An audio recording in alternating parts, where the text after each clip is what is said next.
Wu Dailiang, est un auteur, compositeur, interprète français.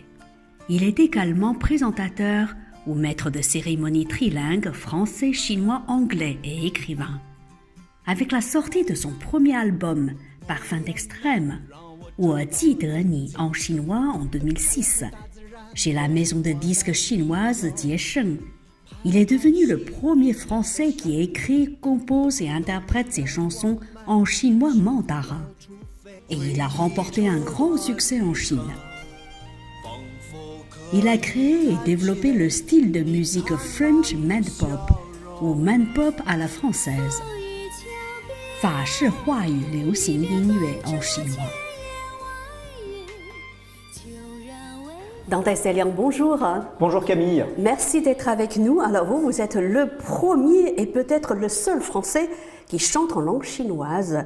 Et vos concerts ont remporté beaucoup de succès en Chine, en attendant d'y retourner, à cause du Covid, bien sûr. Vous vous produisez en France. Est-ce que vous pouvez revenir sur vos concerts dans les Instituts Confucius en France en 2022? Oui, déjà je suis très heureux d'être ici à nouveau pour parler un petit peu des échanges franco-chinois qui persistent et qui subsistent malgré les difficultés qu'on a en ce moment entre la France et la Chine, ne serait-ce que pour y aller. Et c'est vrai que pendant toutes ces années, presque 20 dernières années, j'ai fait beaucoup de concerts en Chine et ça me manquait d'avoir un public chinois. Et j'ai eu la chance en 2022, puisque en France les concerts ont pu reprendre, de faire des concerts dans les Instituts Confucius en France. Alors comment ça s'est passé alors ?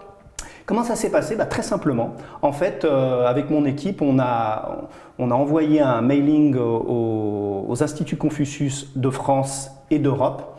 Et en quelques jours, j'ai eu des réponses positives, principalement l'Institut Confucius d'Orléans, l'Institut Confucius d'Angers et d'autres instituts. Mais l'Institut d'Angers et l'Institut d'Orléans m'ont tout de suite donné une date de concert parce qu'ils avaient envie justement de reprendre ces échanges culturels. Donc j'ai pu faire 2 concerts, ça s'est vraiment très bien passé. 2 concerts en vrai, dans des salles, oui, bien sûr. Alors moi j'ai fait pendant 2 ans, pendant le confinement, j'ai fait des lives sur Facebook, sur YouTube, sur Instagram. Mais là c'était vraiment des concerts en présentiel. Voilà, avec un public chinois, français, franco-chinois. Tout à fait. Le public des Instituts Confucius en France, qui était aussi en manque de spectacles chinois, puisque en ce moment, les artistes chinois ne peuvent pas venir en France, les artistes français ne peuvent pas aller en Chine. Donc, on essaye de trouver des artistes chinois ou franco-chinois qui font des concerts en Europe. Alors, quelles sont les chansons que vous avez chantées alors ? Alors, j'ai chanté une vingtaine de chansons. Une vingtaine ? Une vingtaine, ouais. En français et en chinois ? Principalement en chinois. Principalement en chinois. Oui, parce qu'en fait, le public, c'est le public des Instituts Confucius. Ce sont des gens qui sont intéressés par la Chine. Et en fait, j'ai mélangé mon concert avec une conférence. C'est-à-dire qu'on l'a intitulé « Conférence-concert ». La conférence est en français. J'explique un petit peu mon parcours en Chine. Et les chansons sont en chinois, ce sont mes compositions. Et au fur et à mesure de la conférence, j'intègre des chansons en chinois pour illustrer un petit peu mon parcours en Chine. Alors, quels sont les titres en chinois que vous avez chantés alors ? Forcément, le premier titre que je chante, c'est « 2000年我来到中国». 2000年, ah oui. Et oui, parce que vous y êtes allé en 2000, hein ? Je suis arrivé en Chine dans l'an 2000, j'ai fait cette chanson, et c'est à partir de cette chanson que j'ai pu me développer en Chine. Voilà, c'est en fait le point de départ de votre parcours en Chine. Forcément, ça marque. Voilà. Et quels sont les autres titres alors ? Alors après, il y a une chanson, bien sûr, que souvent le public qui connaît un petit peu mon parcours me demande, c'est la chanson qui s'appelle « 中国的法国人». Oui, c'est ça, oui. Voilà. Ces chansons-là, on la connaît presque par cœur. « 中国的法国人». 11岁的时候，有个与众不同的想法，在法国学习孔子思想，研究中国文化。周边的人对这想法不明白，也很惊讶。对于法国人，中国和中文都很复杂。我这个小朋友慢慢长大，不断练习写汉字，并拼命学习语法。虽然好玩，但是确实不容易啊！没有机会和地道的中国人讲话。老师和父母说，长大了可以去看 China。几年的时间只能从书本、电影和音乐中猜想，闭上了眼睛去想象中国的模样。谁要去中国的法国人，要去中国的法国人，中国的法国人，要去中国的法国人。17岁那年，终于来到北京，带着虔诚。我惊讶天南门胡同长城，北大后海我普京古城。感动中国人用热情和真诚来好客，欢迎来到北京，欢迎来到中国。这片土地让我以前心心想在这里生活，让越来越多的人可以听到我的音乐创作。我尝试写中文歌，周围的人觉得有这样的想法真是不可多得。唱片公司愿意签我，媒体一直问我，那你喜不喜欢中国？录唱片、被采访、演出、表演，变成我日常生活的重视。我是在中国的法国人，我在中国的法国人，中国的法国人，我在中国的法国人。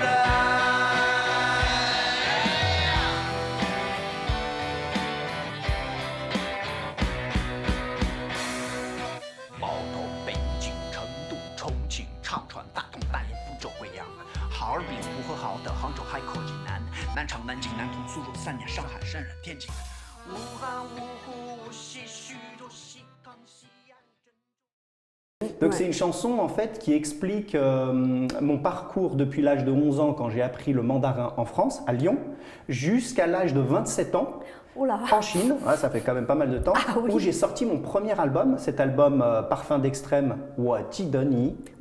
Voilà, cet album qui a été signé par une maison de disques en Chine. Donc plutôt que de répondre à une interview d'une manière parlée, comme on fait maintenant, eh ben, j'ai tout expliqué mon parcours dans cette chanson. Voilà. En chantant, en chantant. Voilà. Ouais. J'ai aussi chanté une chanson qui s'appelle Ai Bulietani.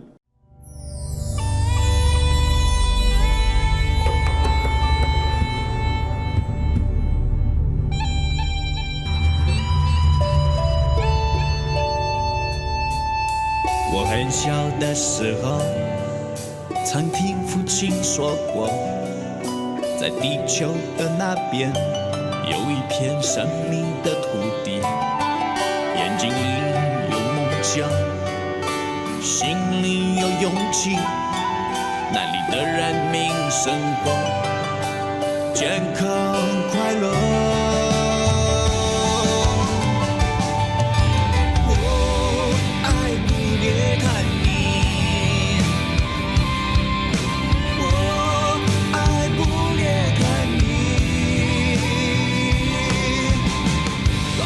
下多不一样的山马路，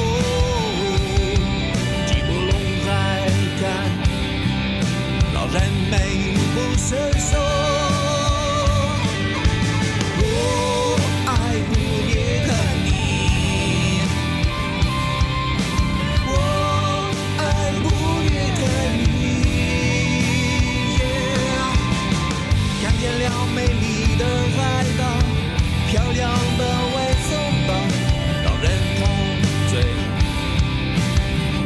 善良的森林。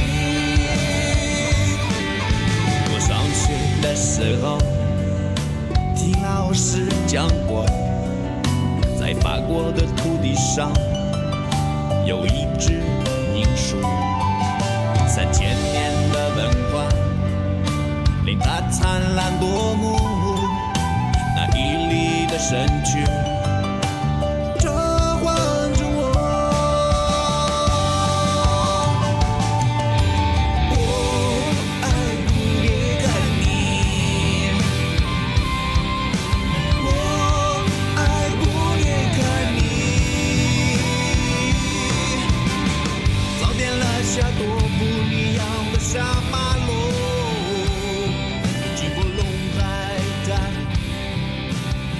美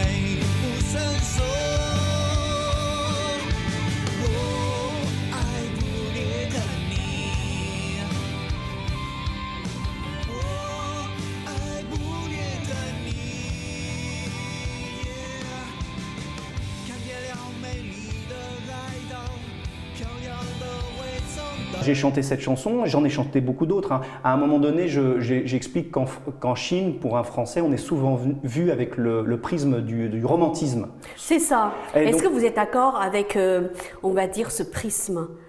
Parce que quand on vit en France, on a l'impression que c'est vraiment un cliché. C'est vrai que les Français, ils sont plus ou moins romantiques, mais ils ont aussi un sens pratique très développé. Hein, ce qui a, je vais dire...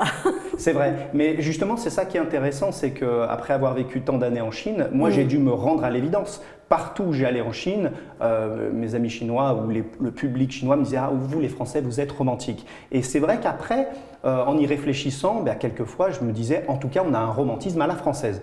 Donc, dans ma conférence-concert auprès des Instituts Confucius, à un moment donné du concert, j'ai chanté une chanson que je considère romantique, qui s'appelle « Oh ma chérie, wa zhengda aini ». Voilà. Et donc voilà, donc en fait ce concert, cette conférence-concert, elle suit comme ça une ligne où je parle de certains concepts franco-chinois, voilà, les échanges franco-chinois à travers des chansons en mandarin. Et donc j'imagine que le public a dû adorer. Là, surtout, je pense que le public, ce qu'il a adoré, c'était de pouvoir reprendre des vrais concerts, des vrais échanges culturels, parce que en France, il y a énormément de personnes qui adorent la culture chinoise, qui ont envie d'aller à des événements chinois, franco-chinois même. Et je pense, enfin en tout cas moi je l'ai vu dans le public, après on a quand même beaucoup échangé. Les gens ont soif de voyager, ils ont soif de reprendre le voyage en Chine. Et donc à travers la musique, à travers ces échanges, j'ai vu qu'il y avait vraiment beaucoup à faire. C'est pour ça que je suis très confiant, justement, même en l'avenir de ces concerts et de cette conférence. Vous avez aussi chanté dans les centres culturels et les écoles de commerce. Tout à fait. Est-ce que vous pouvez nous en dire plus? Tout à fait. Alors d'abord, les écoles de commerce, en fait, ce qui s'est passé, c'est qu'il y avait beaucoup de Chinois qui venaient en France pour faire une école de commerce. C'est ça. Qui n'ont plus pu le faire. C'est à cause des voyages, à cause des avions, ils n'ont pas pu venir.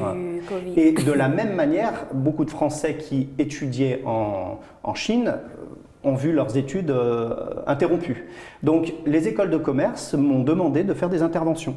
D'abord en live stream ou par Zoom, donc des interventions, concerts-conférences en visioconférence. Et puis quand on a pu refaire des événements réels, eh bien je suis intervenu dans des écoles de commerce à Paris. Par exemple, alors, on va dire le plus intéressant pour moi, ça a été le TED Talk, le TEDx. Alors c'est un discours de 12 minutes pour expliquer mon parcours en Chine avec 4 points. Voilà, donc on va peut-être pouvoir voir les images ici. Voilà, vous avez les images qui sont des belles images. Très bien, on regarde tout de suite. Ouais, prise à Paris à l'IESEG, à l'école de commerce IESEG.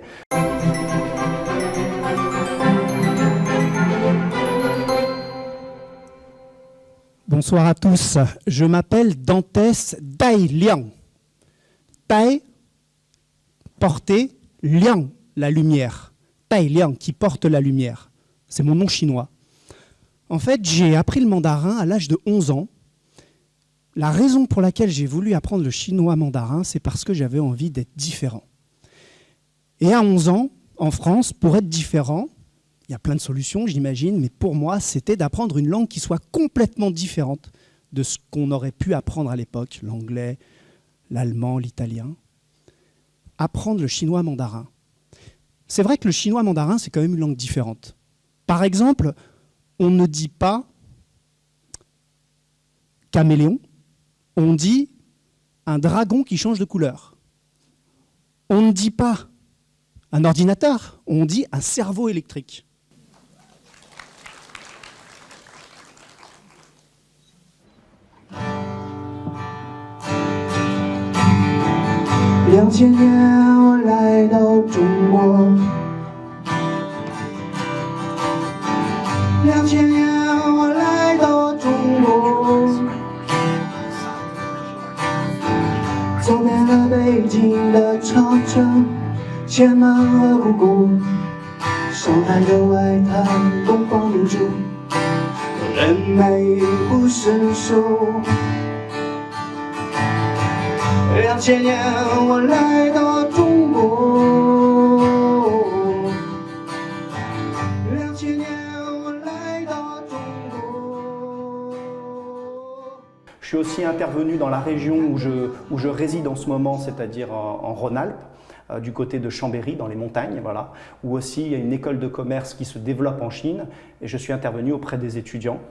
Voilà, donc les écoles de commerce, et puis les centres culturels. J'ai la bonne nouvelle d'avoir quasiment signé, on va dire, un concert au centre culturel chinois de Paris, au mois d'octobre ou novembre. Ah oui, au mois d'octobre. Ouais. Vous nous tenez au courant alors? Bien sûr. Ouais. Et dans les écoles de commerce, quelles sont les chansons que vous avez chantées? Est-ce que c'était les mêmes que celles que vous aviez chantées dans les instituts Confucius, ou c'est un programme, on va dire, un répertoire différent? Alors, le répertoire des chansons est à peu près le même, par contre, le rythme est complètement différent. Quand j'interviens dans un institut Confucius, j'ai entre 2 heures et 3 heures devant moi. C'est long quand même. C'est long, voilà, c'est une conférence, oui. c'est un échange, voilà. Ouais. Alors que quand je suis dans une école de commerce, ou voire même dans des lycées qui apprennent, où beaucoup d'étudiants français apprennent le chinois mandarin, ouais. Il faut que le rythme soit très rapide. Ce sont des jeunes.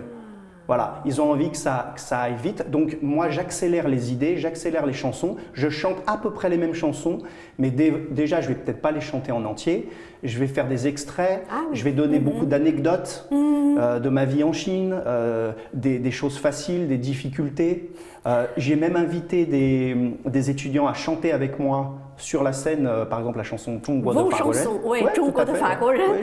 C'est devenu une chanson très célèbre. On a quelques images aussi où on voit des élèves et des étudiants qui viennent sur la scène et qui chantent avec moi cette chanson. Ouais.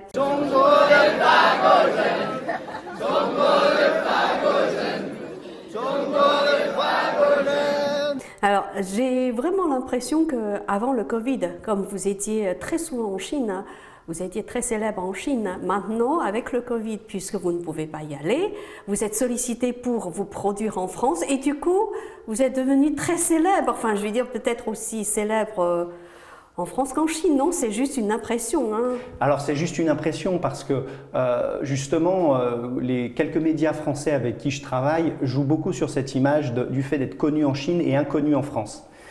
C'est intéressant parce qu'effectivement, on peut être très connu dans un pays. Ça ne correspond pas à la réalité, mais vous êtes très connu en Chine. Oui, c'est ça. C'est connu en Chine et inconnu en France. Parce que, en fait, les médias en France, alors j'ai eu la chance d'aller à France 2 dans l'émission Ça commence aujourd'hui, qui est une émission à grande écoute, qui a été diffusée plusieurs fois en plus. Je suis allé aussi sur Europe 1, je suis allé aussi dans des médias très jeunes comme Popcorn sur Twitch, donc c'était assez sympa. Mais le chemin est encore long pour faire découvrir en fait la mandopop, la pop française, la pop chinoise. La pop chinoise en France, c'est encore long comme chemin. Par contre, il y a énormément de choses à faire. Il y a beaucoup de marchés. Il y a un marché pour la chanson chinoise en Europe. Il n'y a pas que la France. Il y a, par exemple, les instituts Confucius, il y en a 500 dans le monde entier. Donc ça veut dire que potentiellement, il y a la possibilité de jouer vraiment dans beaucoup d'endroits.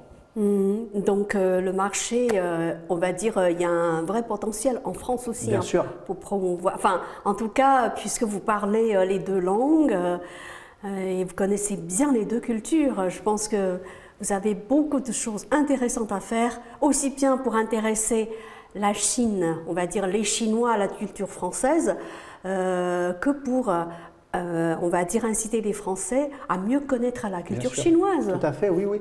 Et justement, le fait pendant 2 ans et demi de ne plus être allé en Chine, ça m'a laissé beaucoup de temps pour pouvoir faire des choses en Europe. Et puis aussi dans les Émirats, il y a les Émirats Arabes Unis, où il y a beaucoup. Quel rapport? Alors, le rapport, c'est que en fait, je vais dans les endroits qui sont modernes, les endroits qui ont un budget pour pouvoir accueillir des beaux événements. Et les Émirats en font partie. En plus, aux Émirats, il y a beaucoup d'Émiratis qui apprennent le mandarin. Ah oui, il y a des en fait, c'est pour chanter des chansons en chinois aussi. Tout à fait. Ouais. Donc voilà, il y a beaucoup de possibilités. Maintenant, c'est vrai qu'en Chine, j'ai quand même gardé un lien, évidemment. Tous les jours, je suis en lien avec mes partenaires chinois pour développer le web en Chine, pour développer les projets. Donc, par exemple, en ce moment, là, cette semaine, pendant que je suis à Paris, j'écris un rap en chinois pour la CCTV. Voilà. oui. C'est un Et nouvel d'ailleurs, exercice. je rappelle que pour la CCTV, vous avez aussi composé une chanson sur les nouvelles routes de la soie, non? Exactement, une belle chanson, je suis content de l'avoir composée, qui s'appelle Cette route. On peut voir les images aussi. Hein. Bah, on va l'écouter tout de suite. Hein. Ouais.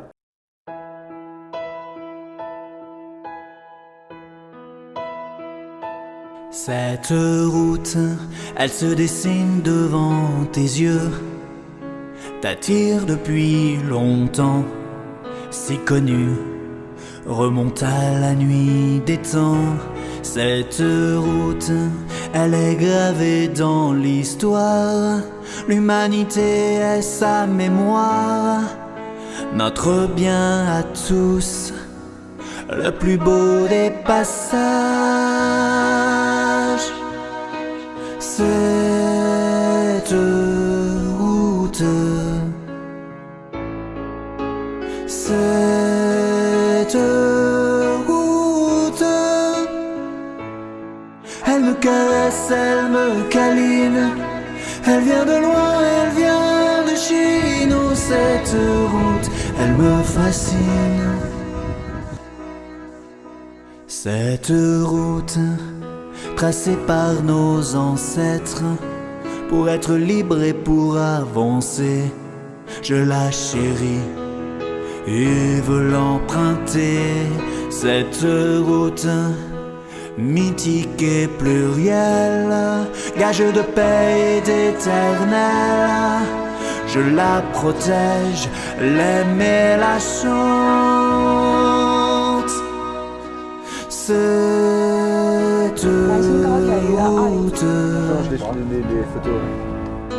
cette route,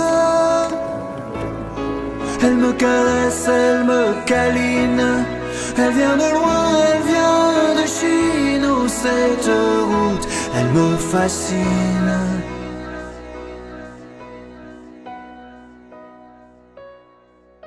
Plonger dans tes récits, découvrir tes richesses, tes peuples et tes sourires, tes combats, tes promesses, traverser tes paysages qui révèlent ses secrets, partager avec tous tes légendes, tes attraits, te connaître un peu mieux pour nous ouvrir les yeux, plus de murs, plus de barrières, l'humanité entière marche sur cette route. Cette route, elle me caresse, elle me câline, elle vient de loin, elle vient de Chine. Oh, cette route, elle me fascine. Cette route, cette route, elle est dans mon cœur déjà, et on l'a tous un peu en soi. Oh, cette route, je la rêve et la tisse à la soie.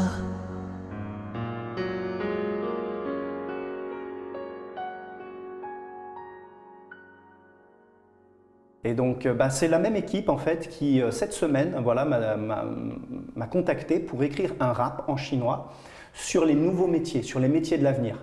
Parce qu'en Chine... c'est quoi les nouveaux métiers, justement C'est par exemple tout ce qui est la chirurgie lorsqu'on utilise de la 5G. Ça va être aussi tous les nouveaux métiers qui sont en lien avec le bio, avec l'écologie. Donc en fait, l'idée, c'est d'écrire un rap. Alors pourquoi le rap? Parce que c'est une musique un peu qui cartonne en Chine en ce moment, le rap, ça marche beaucoup. Oui. Parce que dans le rap, on peut dire beaucoup de choses aussi au niveau des paroles, des textes.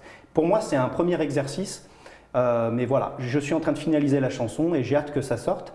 Et voilà, donc ce genre de projet existe toujours, même si je suis en France et que c'est compliqué. Vous gardez toujours un lien avec la Évidemment, Chine. ouais. Entre autres, il y a ça. J'ai mon duo aussi avec Eva, qui est une chanteuse avec qui on fait un duo franco-chinois. On voit le clip par exemple à Boa où on danse. Oui, c'est ça. Voilà.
pendant 2 ans et demi, il y a toujours eu un contact. Et en fait, ce qu'on attend, bien entendu, bien. c'est de pouvoir repartir simplement, sachant que toutes les semaines, il y a des propositions d'événements en Chine. Incroyable. Ah ouais. En tout cas, vous n'avez pas chômé pendant cette période-là. Est-ce que vous pouvez nous rappeler aussi vos 2 victoires pendant la journée de la langue chinoise en 2021 et 2022? Oui, alors ce qui a été intéressant, c'est qu'en 2021 et 2022, je dirais les relations franco-chinoises avec par exemple les Nations Unies se sont défendues, elles ont continué à exister. Et les Nations Unies avec la CMG, le Chinese Media Group, ont organisé le Zhongwenri, le jour de comment on dit ça, la langue chinoise, le jour de la langue chinoise. Comme on a la langue chinoise. Voilà, on a la journée de la francophonie. Oui, maintenant, c'est ça. Depuis 2 ans, il y a la journée de la langue chinoise. Et donc en fait, il y a eu un concours de chansons, un concours de vidéos. Et donc j'ai proposé 2 vidéos. En 2021, j'ai proposé Zhongguo de Faguoren. J'ai gagné un prix. En clip. En clip vidéo. En tout à clip fait, vidéo. En clip vidéo. Et vous avez gagné un prix. Et j'ai gagné un prix, voilà. Alors un prix plus une bourse aussi pour aller en Chine. Alors malheureusement, j'ai pas pu y aller. Mais j'ai eu un cours en ligne qui a été fait, je crois. Alors je sais plus le nom de l'université, mais je crois que c'est Tsinghua Daxue. Génial. Super. Ah, oui. Donc toutes les semaines, j'avais un cours avec 2 professeurs de Tsinghua Daxue. Qui, voilà, ça faisait partie du lot que j'avais gagné, du prix. Et puis en 2022, j'ai refait le concours. C'était quand alors? Quel mois? Février, je crois. Je crois février, que c'est en février. Et en février 2022, j'ai refait le concours avec mon titre qui s'appelle Shan de Li Wu, donc le cadeau de la montagne, que j'ai composé pendant... Shan de Li Wu. Ouais.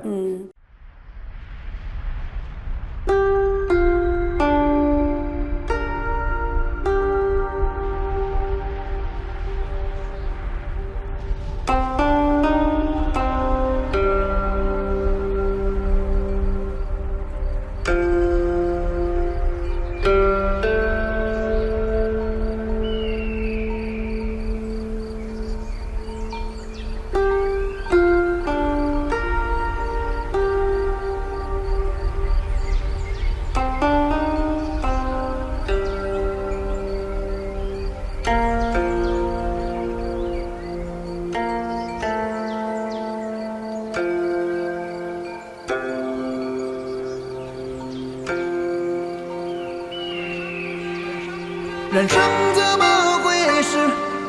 就清楚未来的真实。发现人类怎么诞生，就知道谁能够解决。只为不断积累，希望终将让你自由。从山顶看，一切都透明，送给你我的爱情。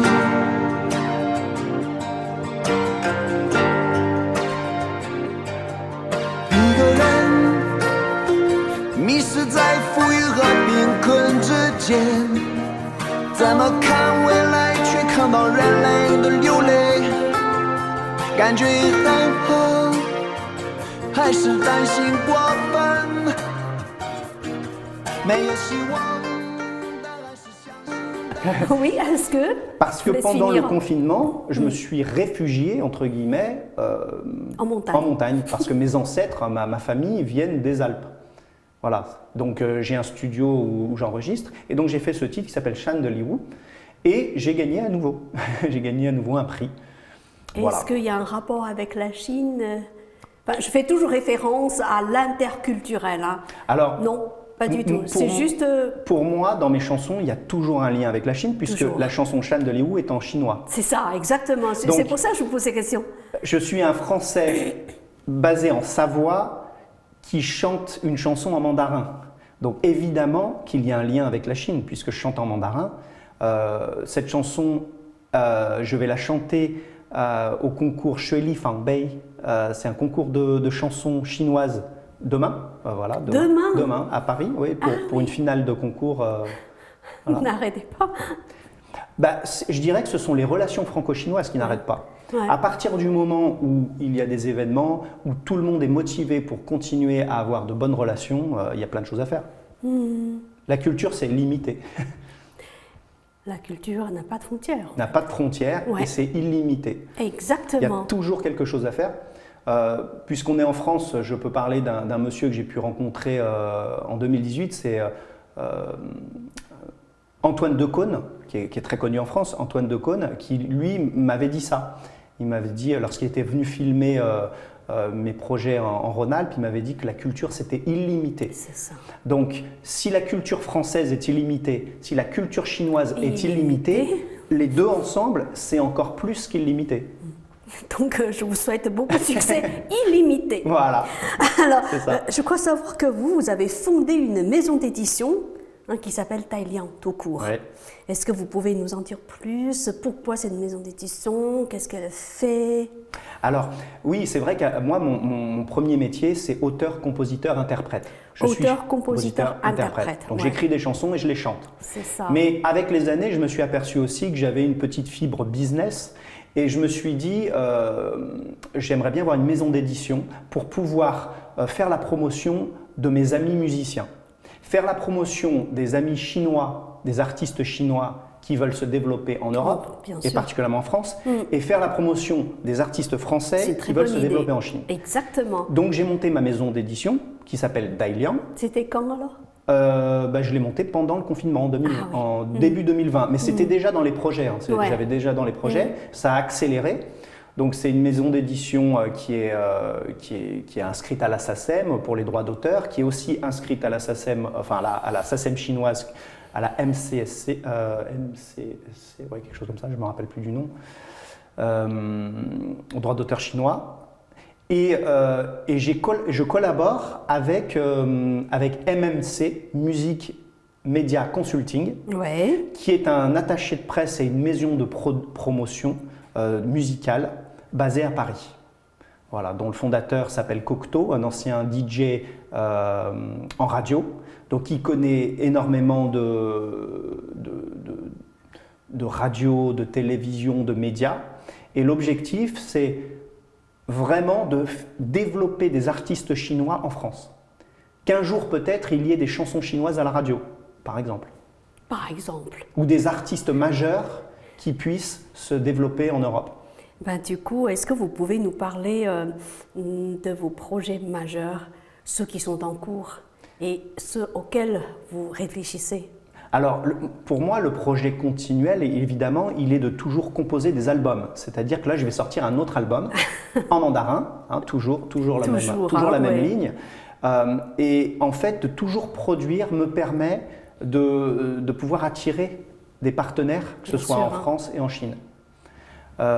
L'autre projet majeur, il est évidemment ce projet que j'avais amorcé en 2016, qui est de faire des chansons en mandarin et des clips vidéo en mandarin sur les régions françaises. Quels sont vos moyens de promotion? Comment vous allez les promouvoir, que ce soit en Chine ou en France? Alors justement, c'est ça qui est très intéressant avec la musique, avec l'audio et la vidéo, c'est que ce sont des moyens de promotion très forts. Ce sont des moyens de promotion très forts. Une chanson, elle peut être streamée en France, en Chine. Il n'y a pas de problème de logistique. Les droits d'auteur, les royalties, elles peuvent être gagnées en Chine et en France, il n'y a pas de souci. Après, au niveau de la vidéo, c'est la même chose. Voilà, donc la possibilité de diffuser, bien sûr, sur les réseaux sociaux, ça c'est ce qui se fait le plus en ce moment et particulièrement en Chine, mais aussi dans les médias traditionnels. Par exemple, en France, les clips vidéo en télévision, c'est quelque chose d'assez important. En Chine aussi. Il y a la possibilité aussi d'aller beaucoup en radio en Chine, c'est-à-dire qu'une région qui a sa chanson, si je prends par exemple ma chanson qui s'appelle Meili Liang, qui veut dire Lyon la magnifique, Lyon la charmante, même si en ce moment les Chinois ne peuvent pas aller à Lyon ou que les Français ne peuvent pas aller en Chine, eh bien on a la possibilité pour les Chinois d'écouter cette chanson en streaming sur les plateformes en Chine, de regarder le clip vidéo et de s'imaginer peut-être un jour venir. La chance qu'on a justement dans l'échange franco-chinois ou entre l'Europe et la Chine, c'est que la Chine c'est un pays qui est en avance au niveau numérique. Si je travaillais avec, alors je ne vais pas citer d'autres pays, mais si je travaillais avec un autre pays, peut-être que numériquement, la France serait en avance. Alors que là, avec les Chinois, on apprend des choses.